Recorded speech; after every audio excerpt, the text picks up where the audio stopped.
Aujourd'hui, nous célébrons la 3e édition des retrouvailles de la promo.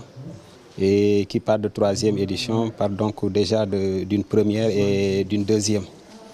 Après 30 ans de séparation, nous l'avons dit, ce n'est pas évident, mais par la grâce de Dieu et par la magie de l'informatique, par la magie également du WhatsApp, nous nous sommes regroupés dans un panel où chacun était pressé de revoir l'autre. Et voilà, nous nous sommes organisés pour nous retrouver aujourd'hui à Ziguinchor.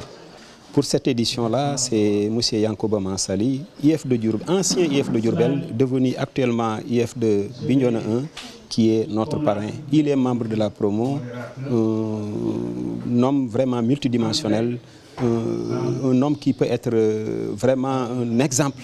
C'est déjà un exemple pour toute la promo. Souvent, quand on parle d'introduction des langues nationales, les gens pensent que c'est un phénomène nouveau. On est convaincu, sur le plan stratégique, sur le plan politique, que la langue nationale est un levier essentiel de développement.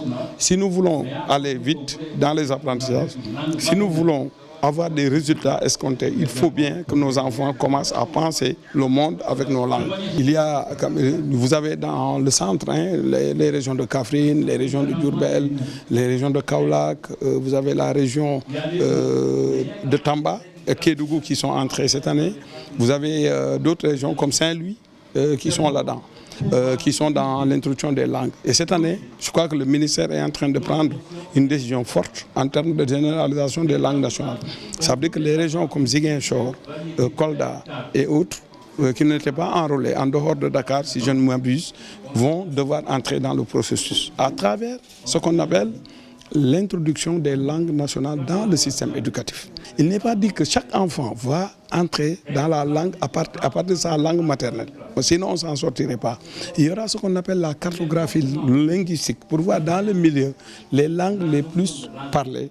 On peut introduire. Et on a aussi des langues codifiées aujourd'hui qui pourraient entrer. Si on trouve dans un milieu une langue qui est majoritairement parlée, il se pourrait que ces langues soient aussi intéressées, puisque nous avons plus d'une trentaine de langues codifiées aujourd'hui au Sénégal. Maintenant, il y a des dispositions à prendre parce qu'il faut une bonne communication.